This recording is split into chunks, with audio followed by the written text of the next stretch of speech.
Good morning.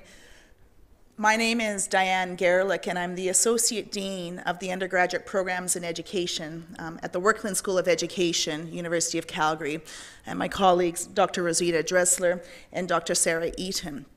What we want to do over the course of the next hour is talk a little bit about the research and some of the initiatives in terms of addressing how we might enroll and attract teachers to stay in rural communities. Given that it is an interactive sessions, you have index cards on the tables, and we're going to be asking you questions throughout, and we have opportunities for discussions and some kind of broader discussion regarding some of the concerns that have been posed in the research and some of the challenges that we foresee in terms of trying to target rural students to become teachers in your areas. If you are comfortable with your sharing your views, at the end of the session, we'd like to incorporate your thoughts and your ideas into our larger research study. If you're uncomfortable, then please keep the index cards, and that won't be included in our research study. So we'd like to get your feedback as important stakeholders within these local communities, but do have the discretion if you're uncomfortable with the comments that you've made to not give them at the end of the session. So I'm going to turn it over briefly just to kind of talk about rural teacher education programs in a broader global context. And then we're going to get to the specifics within Alberta and some of the initiatives that are being put forward by the University of Calgary. So I'm going to turn it over to my colleague, Rosita Dressler, just to give you a broader context so we can get a bit of background before we kind of get into the nitty-gritty of the discussion. So Rosita. Thanks, Diane. So while I'm talking about these next couple of slides, you can take one of those index cards and write on it what your role is. Are you a superintendent, a trustee? Are you a parent? Are you all of those things? And if you jot down any comments or concerns that you have about rural teacher training and retention, and hopefully we'll discuss those today and the things that you see as challenges, but as well if there's some that go unaddressed, we can talk about them during the question period. The providing equity and access for rural and remote students and by students in this case we're talking about people who would like to be teacher education students, become teachers, is a pervasive global problem. So if you look in the literature, you can find people writing about this in China and in Russia and in Australia. So it's not unique to Canada. But Canada is also not immune, in fact probably directly positioned to have issues with this because of the way our demographics and our geography are. So what we have across Canada are reports from various provinces and territories saying we're having troubles training teachers for rural and remote areas, we're having troubles keeping them. And in particular in Alberta, when we're looking at the situation, we're talking about rural areas that may or may not be far from urban settings, as well as First Nations communities, which all have really unique training aspects that are not commonly addressed. This is what we see is the problem right now. First of all, that the teacher education programs that we have are addressed on particular to issues to rural contexts. So the students that we have, we generally attract them from rural contexts, and they also are discussing issues that are very important to to urban contexts, and not so much to rural contexts. And as a result, then, our teacher education programs have very limited success in attracting individuals from rural areas. I remember a class that I had last year where I asked around and found out that basically everybody was from Calgary and living in Calgary, and I had one student who was traveling in from a rural area. And so her concerns and questions were quite different. What we're asking them to do right now is to go to a residency-based teacher education program that's located in an urban center.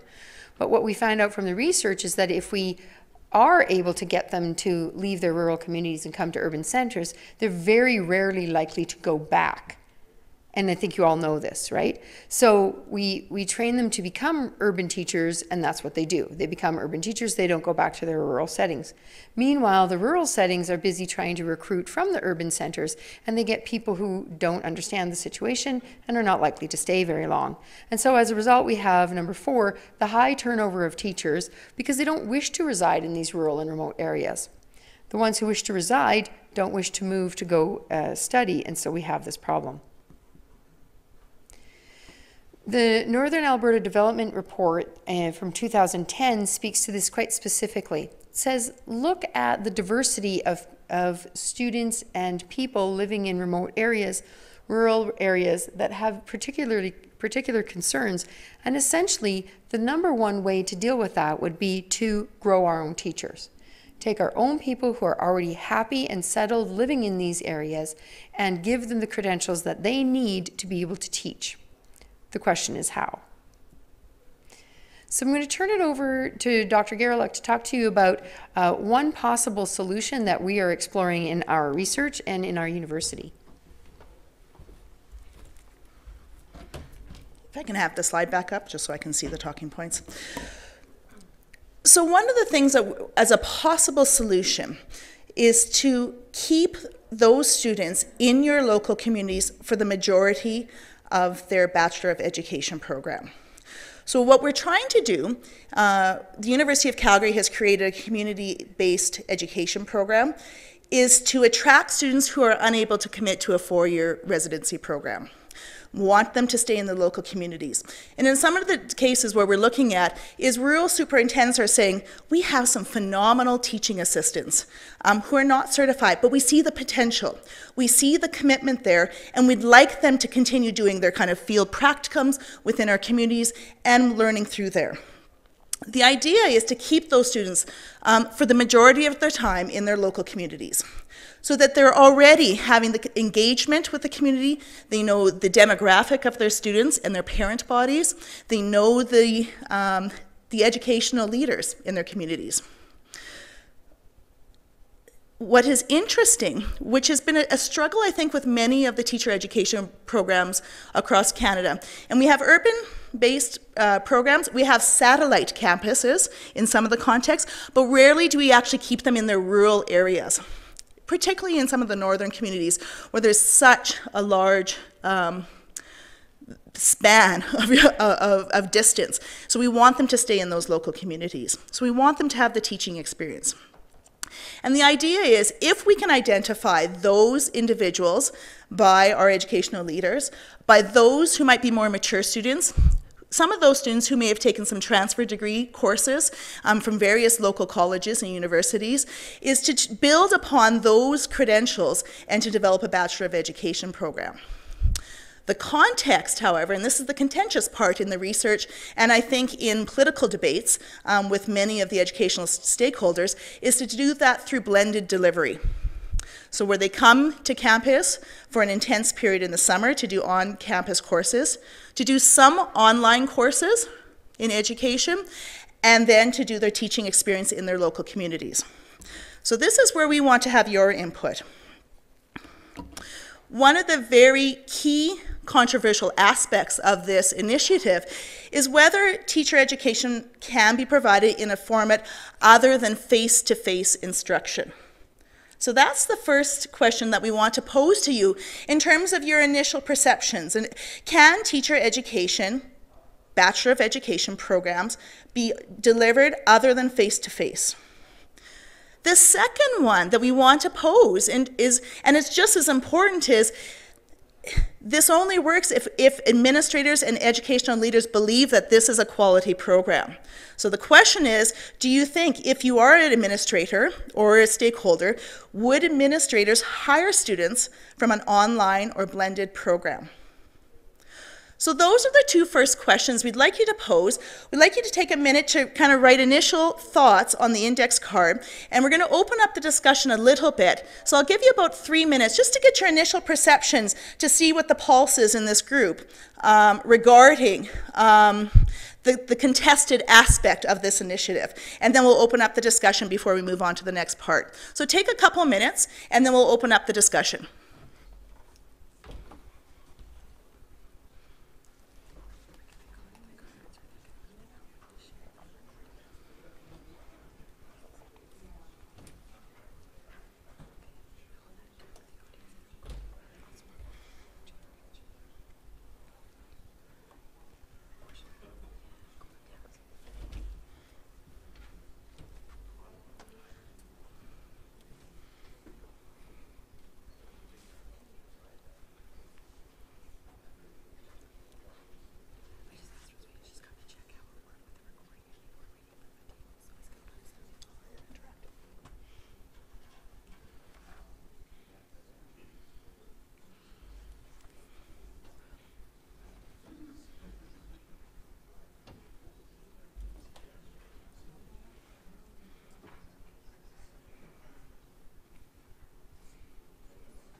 So it's your turn now to participate. Angela, our handy-dander mic runner, has the mic. We'd really be interested to hear some of the initial comments in terms of potential concerns that's been elicited from the research. So does anybody want to start us off? Hello? Oh, there we are. Yeah, I can start it off.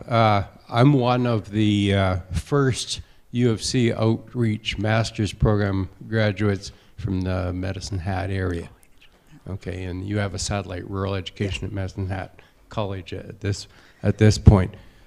Certainly all of the foundational courses and whatnot can be done online. It's typically a lecture situation anyway, makes no difference.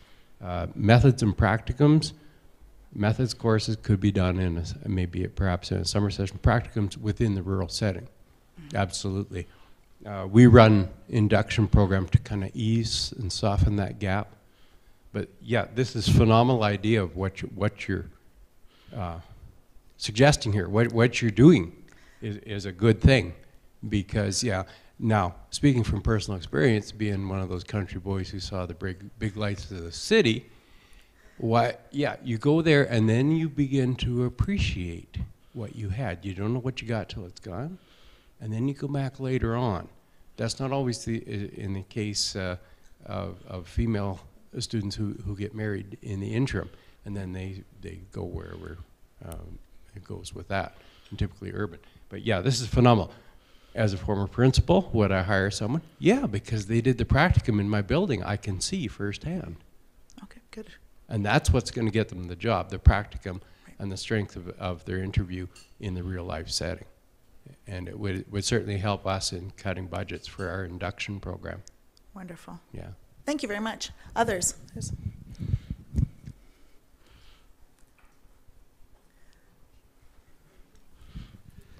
Hi there. My name's Dean Cooper, and I've taught for 34 years. The largest town I lived in my 34 years was 400 people. So I think I am an example of what you're looking for. Yeah. In your first question, my answer is an emphatic yes. Right. With one qualification, use two interesting words, teaching and instruction, and they're quite different. Mm-hmm. I was well prepared at the University of Alberta for my teaching career, but I didn't learn to teach until I was in the classroom. My students actually taught me how to teach, and I admit to being a slow learner, because it took me 34 years, and I still was learning at the end of it. Yeah. The last thing I want to say is that one of the problems with small schools is the isolation. Some people have not lived in isolation. I come from Exshaw, which is just outside of here. If a letter is blowing in the wind, we always pick it up because we're environmentally responsible. Mm-hmm. But we'd never read it because we already know that about you anyway. And there's no anonymity in a small school. Right. If you're not prepared to be thoroughly known, you will be prepared to be thoroughly uncomfortable. The last one is that when you are in isolation teaching, when you're at the top, it can be very lonely. Be that for the principal, or it can be that for the teacher, it can be that for a new teacher or an old teacher. We all go through things all through our lives. Mm-hmm.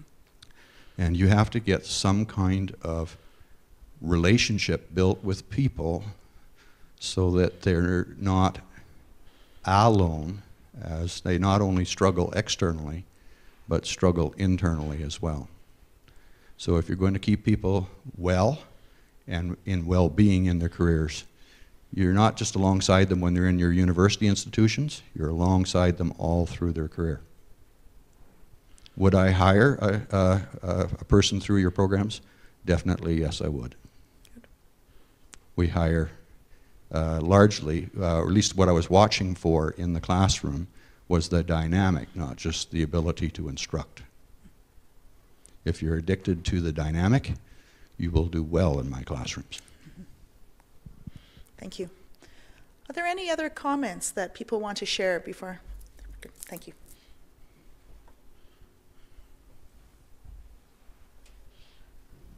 My name's Jay Slemp, and we live in eastern Alberta, places that are very, very remote. people would live 50 miles from town. We've seen school close where the grade 1 kids would have to, the next move is grade 1 kid getting on the bus for 50 miles, one way. And so, getting teachers out into those areas is always difficult to attract them. One of the, can you actually do this, by extended learning? Yes, you can. There's no question. But it's not for everyone. Our rural communities won't be successful. We keep thinking that if we could just keep our kids at home, we'd be okay. We actually have changed our thought on that. We actually want them to go away, build stronger connections, get different ideas. My father always told me, he says, you don't learn much until you leave home, because you only have one perspective. And so, by going away, you do get another perspective, and you need that. Because as Dean says, or you said, you come back and say, now I've got something to compare what I had with what I'm getting. So it isn't a bad thing for kids to leave and then come back. We have to make sure that we're messaging in our communities that it's worth coming back, that we actually see the value ourselves. And that's why we're here, not because we have to be, we're here because we want to be. So those are important things. So we want them to go away, get smart. The best opportunity is there for people who are growing. So someone who is wanting to change their career, and you talked about the person who wants to grow, they're a teacher's aide and they want to go on. That's the ideal, because they're married, they have family responsibilities, they actually can't afford the residency. The issue is, if the issue is going away and getting the residency, then the distance learning works for you. That's why you got your master's, because he had a job and he was working, adding it on. Yeah. So I think that's important. The third piece here is that the thing that you have to teach them is that if you want to be a consumer, the rural Alberta is not a very good place for you. If you want to be a contributor, it's a wonderful place for you. And so the thing that we're really like, if you want to hire someone, like I'm not in the school system, we're in other, we're in municipal. But if we want to hire someone, we want to hire someone who wants to be engaged in the community, contribute to their community, be involved. If they want to, and I guess I would use the example, if they're really upset that there's not a Tim Hortons, they're not the person for you. Yeah. If they look at you and say, who cares about Tim Hortons? It's good coffee, but I can make it myself. That is the person that you want. So it is about getting contributors, not consumers. And so I think those are important concepts. So we're very, it's a very sympathetic audience, so I'm pleased to hear that, because this is the group that we are really trying to help and foster kind of collaborations and partnerships. You made one point in terms of it's not for everyone. Do you think there's a demographic of student that it's not for, this kind of program? Is it just the consumer, or is there somebody else in mind that you had? Because you noted the teaching aides are one example of somebody who might be good at this program. Who is it not for? I mean, they want to go out and learn. They want to go and experience the world. Okay. And it isn't a bad thing for them to do that. That's a good thing. The more we try and hold them into our own community, the more they want to leave. Okay. And so I think the person that you're targeting is the person who, it is the young mom who came out, right. She is unhappy and says, hey, I want a career change. I want a career. Yeah. But I've got these responsibilities of family and kids and all these other things. I'm trying to change my career. That's who you target. Perfect. Mm-hmm. And because they just can't leave. It's very difficult for them, but they can grow and they will become, that's the person that's going to utilize that. Okay. So if you have, and then you're looking at is, can you get the economy of one in that community? It's about economy of scale, and so distance learning allows us to have an economy of one. And the economy of one is powerful. Yeah. I'm not going to try and educate every kid in Hannah that wants to be a teacher. Mm-hmm. There might be 3 a year, so that's 12 kids. Well, we're not going to set up a program for that. So target the one, if you can find the economy of one. Yeah. That's the power that you have in what you're doing. And don't feel bad that there's only one. No, I agree. The economy of one is good. Thank you. That was very wonderful. We're going to move on, and we're going to have a chance again to have another end discussion. But I'm going to pass it over now to Sarah, who's going to talk a little bit about the research, because it was, a bit unfair, because we've seen these questions in the literature, and we wanted to pose it to this group, the people that we're trying to help in terms of cultivating the next generation of teachers. So I'm going to pass it on to Sarah to talk a little bit about the research, and then bring it down again in terms of seeking your feedback and advice regarding some of the opportunities and challenges.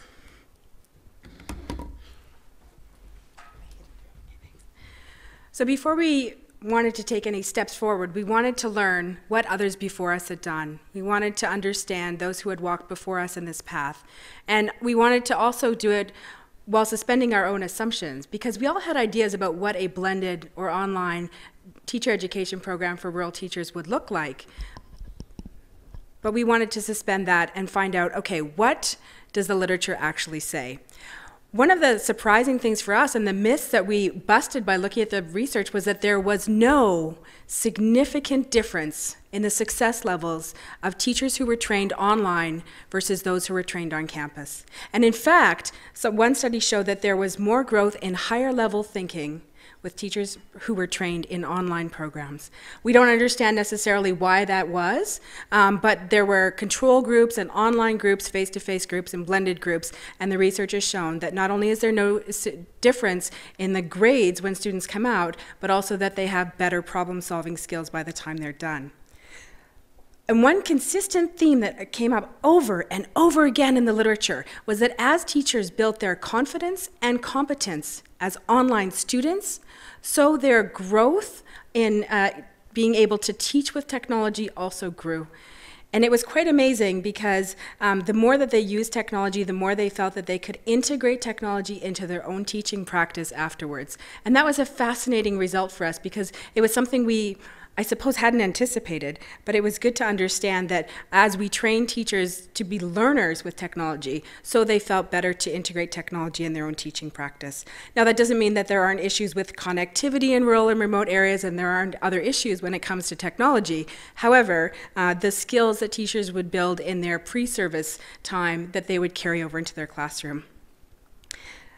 And that also led them to think about their students of tomorrow, and that the teachers of today who are better positioned to teach with technology are prepared to make students or create students who are really, better digital citizens themselves, and they can participate in the digital global economy, whether that's they go away and come back, they do their business online later on. We don't know what that will be, but we know that as teachers grow their confidence and competence, they feel better positioned to serve the students that they will be working with.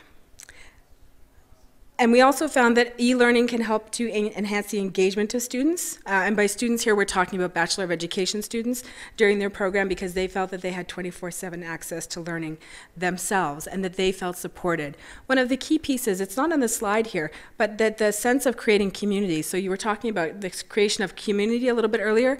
It's that it can be done in online and blended programs. And one of the studies that we found created a cohort of students that were able to access each other via the university after their program and stay in touch with each other and continue to build their professional capacity, and then later on meet at conferences, etc. So they had this sense of community that they built online, and then they continued to develop it for years afterwards. So this idea of creating community online and then continuing it later on face-to-face is a really powerful trend that's emerging, and we felt that it was important to share that with you. However, there's the other side of it. We also found sufficient literature to suggest that there are critics who are skeptical that any kind of teacher preparation could possibly be delivered in any format other than face-to-face. In particular, administrators who were in hiring positions. So congratulations on being the enlightened ones. Because what we found in the literature was up to 95% of administrators dismissed online or blended teacher education graduates in favor of those who have been trained in face-to-face programs. However, the literature also suggested that the way to overcome that was to engage those same administrators in the dialogue about how to create those programs and how to best serve the online students. So that's something that we are trying to do as we move forward, is to create the conversations with the stakeholders and people who matter, and not just create a program that we think is great, because we all live in Calgary, but also to engage others in that conversation and say, okay, what will it take to ensure our graduates meet the needs of your learning community and get jobs and do an excellent job in their classroom by the time they graduate? That's essentially the question that we're posing. However, that is a myth that needs to be busted, that online students or graduates are not as qualified. The research says that's not true, but the myth remains. However, there's other realities that we need to address, and that the online students, and maybe those who've taken online or blended programs can attest to this as well, is that there are more demands in terms of time for those who take online programs. So one of the things that I'll say to my students often is, I'll teach in an online program. We've all taught in online programs ourselves. I'll say, you know, by the time it takes me to drive to campus, go to my classroom, prepare for class, teach my class, walk back to the office, pack up, go to the car, drive home, all of that same time, I still use, but instead I use it for my online teaching practice. The amount of time doesn't change, I just use it differently. So for students who are enrolled in online programs, they do find that they have a lot more time that is demanded of them.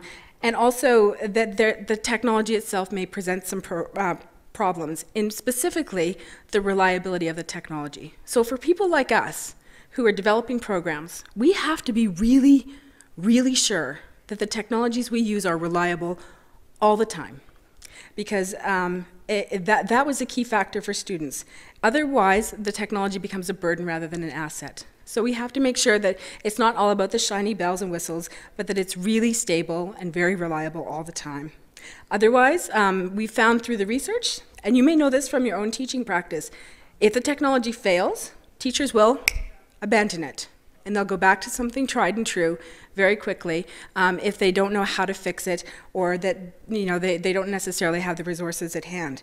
So again, we have to make sure that what we're doing it mindfully and resourcefully so that we can ensure the reliability of it. And I'm going to hand it back over now to Dr. Garelick, who will allow the conversation to continue.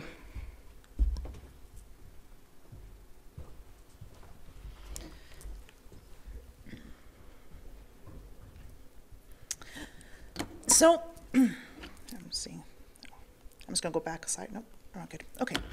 So I want to talk briefly about the initiative that was funded by Advanced Education. It's a $2 million initiative specifically targeting rural and remote students.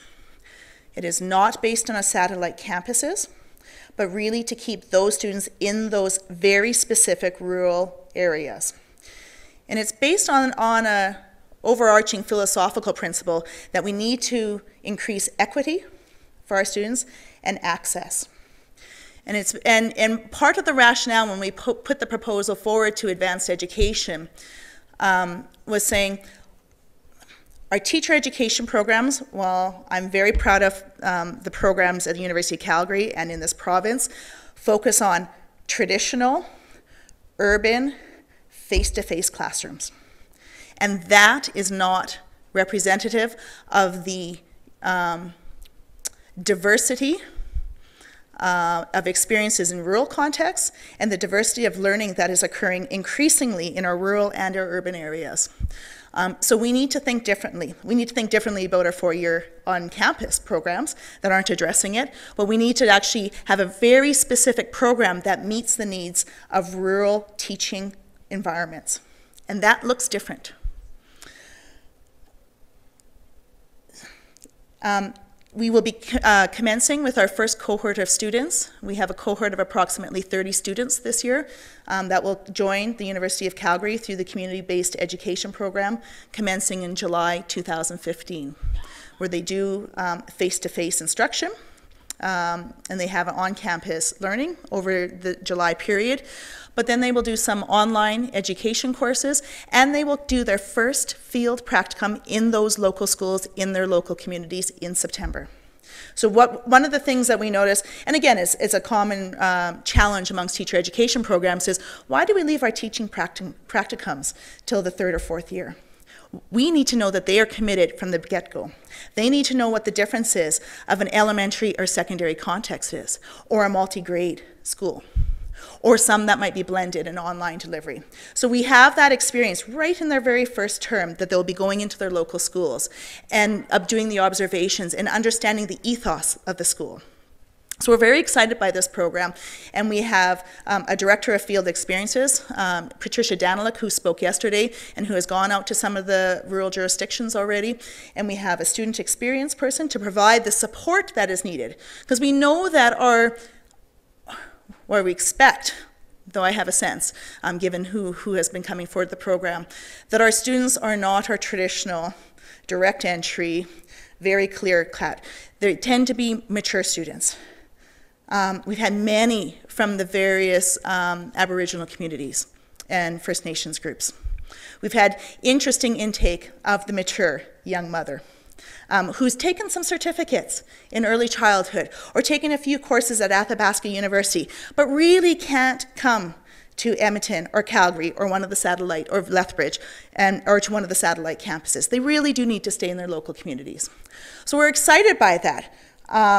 By the potential of really attending to a gap that's been sorely missed both in Alberta and Canada. So for the last portion, I'm going to show, where is our last? There it is. Oh, thank you. So I want, with this in mind, knowing that we have this program that will be commencing in July, and it will be an intake of 60 students per year. So roughly we'll be having 200 graduating students, or 200 students in the program within 3 years, by 2017, 2018. What we want is your feedback, because we know, for us, it's the unknown unknowns. What are we not thinking about in terms of providing this kind of quality provision for your needs? So we look in terms of, to what extent do you think it's going to increase equity and access? Because that was our rationale when we put the proposal forward to advance education. Are we going to increase equity and access for your rural communities? What challenges do you foresee in the implementation of the program? So I've got a beautifully I'm a philosopher by trade. So I'm great at conceptualizing these great ideas, and I'm thinking, gosh, I got to implement this program. So we've been thinking, foreseeing, what are the challenges in the implementation of the program? What do you think the priorities should be, both short and long term? If you had somebody in your rural community that you could see as a key person that you would like to see consider this program, what would you think of the short and long-term priorities? And most importantly, that I think that we really value from this conference and from you is what partnerships are required in order for this to work. I'm going to add one last question because I think it's important, and one that at a programmatic level I continually think we've all, most of us in different capacities within the different universities in this province and elsewhere, have focused on more traditional four-year teacher education programs. What's missing in these teacher education programs that needs to be included that will help rural teachers? What do we need to be doing better? Where is the gaps in our current teacher education programs that we need to be doing better and implementing and integrating within a community-based education program? So again, I'm going to give you about 5 minutes just to get some ideas. If you don't mind writing on the index card, do so and share. But I would like to open up this discussion in more of kind of a free-flowing. But these are some of the ideas that we're grappling with as we move forward with our first cohort. So I'll give you about 5 minutes, and then we'll open up the discussion for the last 15 minutes of the session.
All right, I see lots of people talking, which is fantastic. It means you have lots to say.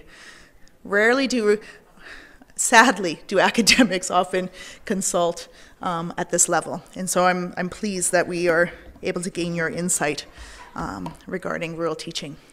So does anyone want to start us off in terms of any of the points? So it'd be a little bit more free-flowing in terms of things that caught your eye or things that you'd like to express.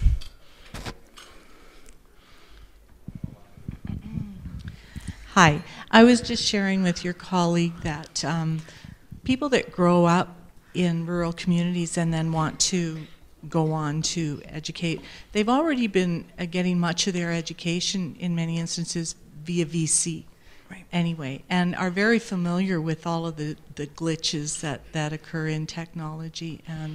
And if they're just coming to a rural area and wanting to participate in a program like this, they're going to very quickly learn an appreciation for what their children are having to, how they're having to learn with not having that person in front of them.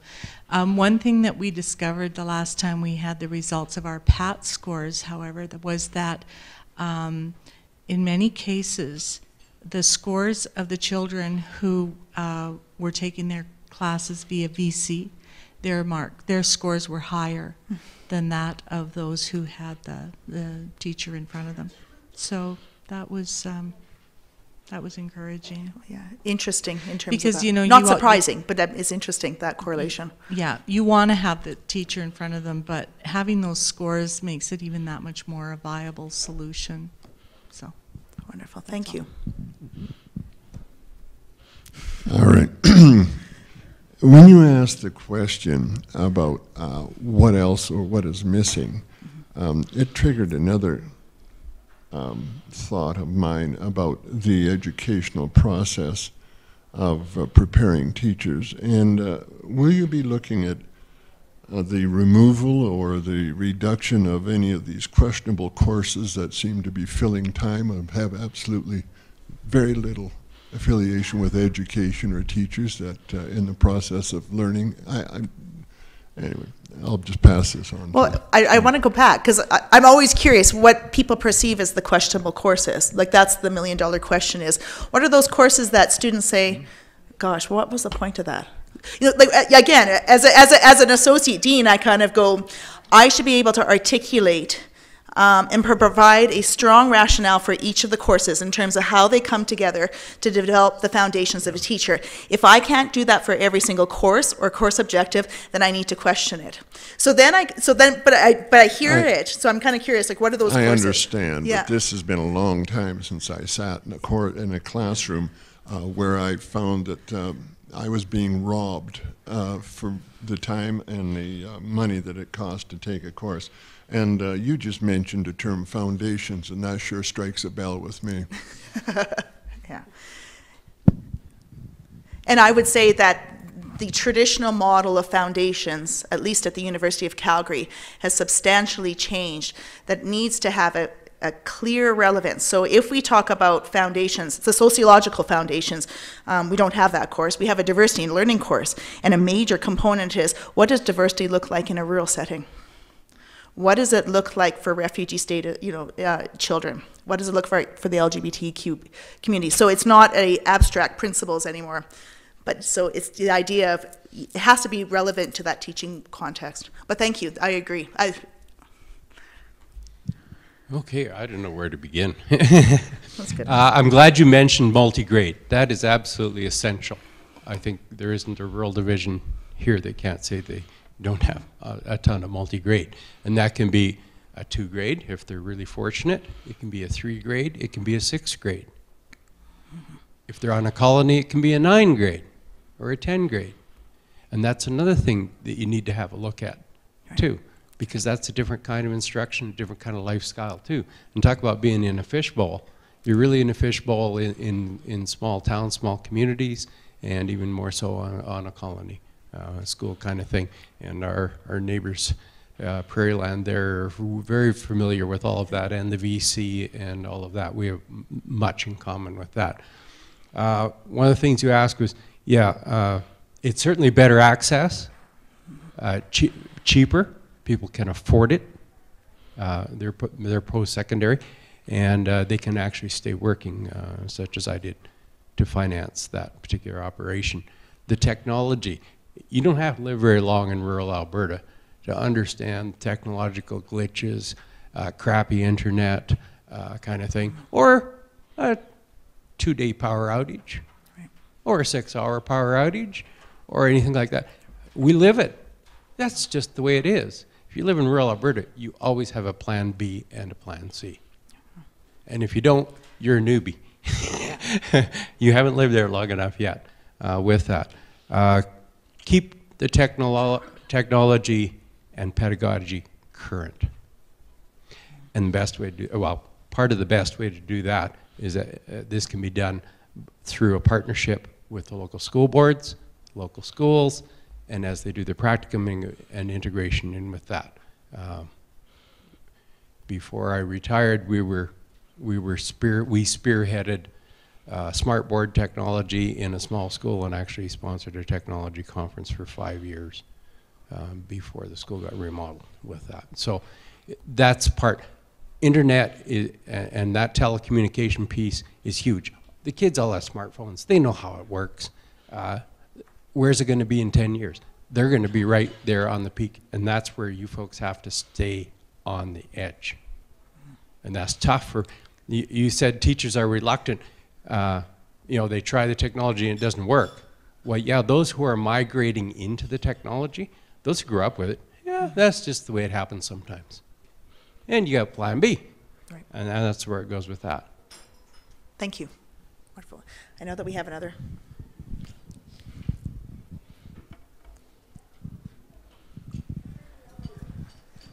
Thank you. 2 questions related to the inequities, disparity, functionality of this kind of programming. Mm-hmm. And I'm at the University of Alberta. We are looking at, not specific to education, but comparable models, and struggling with the same questions around evaluation, indicators of success, blah, blah, blah, blah. And I wonder if we step back from this, particularly from a teaching standpoint, and we look at the dynamic of, say, hollowing out the middle in the US, where you have the people who stay in small communities, are typically not the people, of course, who have been encouraged by their teachers to go and seek out the bright lights in big city, to seek out success. Mm-hmm. If the model of this is to target those who are essentially captured within rural communities, do you run the risk of actually introducing a demographic into the practice of teaching who may not actually be best suited to that particular profession, and who essentially don't have the choices available, so you become a pathway, a professional exit that is suboptimal, right? And I say this, I was in the Maritimes for 8 years at St. FX. We saw this. We saw kids going into education because they wanted to stay in the province. These were not our best students. And they are teaching now, and they've come a long way, but they were not the first round of kids that we wanted to see going into teaching as a profession. So there's the unanticipated consequences question. The second question is Aboriginal communities. we struggle with this consistently. How do you, if you want to talk about disparities and inequities, how do you modify, adapt, or engage Aboriginal communities within this kind of programming as probably the most marginalized and disadvantaged communities in the province, where you can have potentially significant impact from a social standpoint? Maybe less so from an economic, I honestly don't know.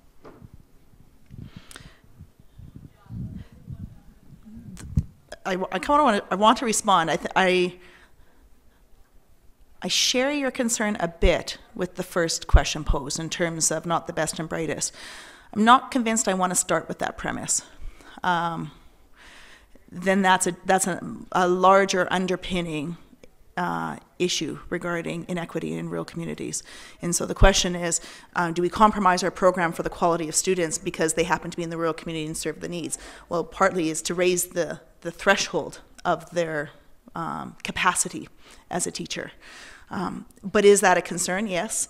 Are there other metrics that we need to think then in terms of balancing out the potential inequities that might arise, the unanticipated consequences? The Aboriginal communities, I'm more optimistic. When we've gone to a number of the elders, one of the challenges they're saying is we need our students to be teaching who have a commitment, who understand the land, know the traditions within their particular belief systems. So that one I think is more manageable. Where we're starting to think creatively, I think, in that one is how can we integrate the Indigenous perspectives throughout the program? Are there mechanisms in place to where we have elders who can teach particular courses, so we have an Indigenous course that would actually have the integration in the process? Do we need to have Indigenous scholars teaching many of these courses? Yes. So there's I think that it's a number of multifaceted points that we need to address, but they're encouraged by the fact that they keep the students in their communities, they understand the perspectives, they're committed to their areas. What's interesting, unlike other demographics, they're trying to create more cohort models. So there's a little bit of a community within it, so it's not the economy of one, but they really are trying to get 5 or 6 so that they have a community within a cohort. So there's challenges. I think it's going to play out, and I know that my colleague Patricia Daniluk is looking particularly at that facet that underpins this program, because we know that's a major demographic and a major problem in terms of the inequities that still exist within the Aboriginal communities. But the first one I think that's something for us to ponder a little bit more. But thank you. So the first point I was going to bring up has just been marvelously dealt with, which was the whole issue of Aboriginal education, FNMI education, training kids from the community to become the teachers in the community, which was great. So you've already gone down that road a great deal. The other thing I wanted to talk about just briefly was the whole issue of technology in these areas. And while we can't do too much about the 6-hour or 2-day power outages, we face that very real problem on an ongoing basis as rural jurisdictions. And one of the things that our jurisdiction is involved in is basically what's come to be called a shared services arrangement, where we've got at this point 4, and probably by this point next year we'll have about 9 small jurisdictions around the province, all of us wrestling with how do we provide consistent, stable, high quality, broad access to kids for learning in a digital world. And individually we can't afford to supply our own people, but collectively we can. So that might give you a bit of an opportunity to address some of that when you're going into the small communities, because we already have it there, or the potential for it. The other thing, as a part of that, we were building the platform for it, is now we've got a flexible learning initiative underway, which is essentially platform agnostic. So that has been one of the key things, not tying into Moodle, not tying into Blackboard, not tying into many of those other LMSs, but finding something that people can just get into and start working. And so that might be something to take a look at as well. Thank you.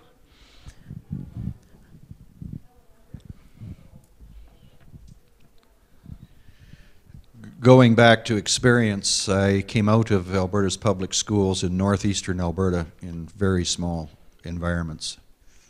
And those of us that could got an education so that we could leave and find employment elsewhere in the world, and we were of the mind that our eyes went everywhere and we liked everything we saw. So some of us did leave and some of us did stay, and not everybody that stayed was happy to stay, and not everybody that left was happy to live somewhere else. That's the same as the teachers that came to us. We had teachers that absolutely loved being where they were and teachers that absolutely hated where they were, except they were the adults and we were the kids. So whatever we're bringing to our classrooms, I hope, is a healthy adult engaged. The next one is that you can't see the end from the beginning.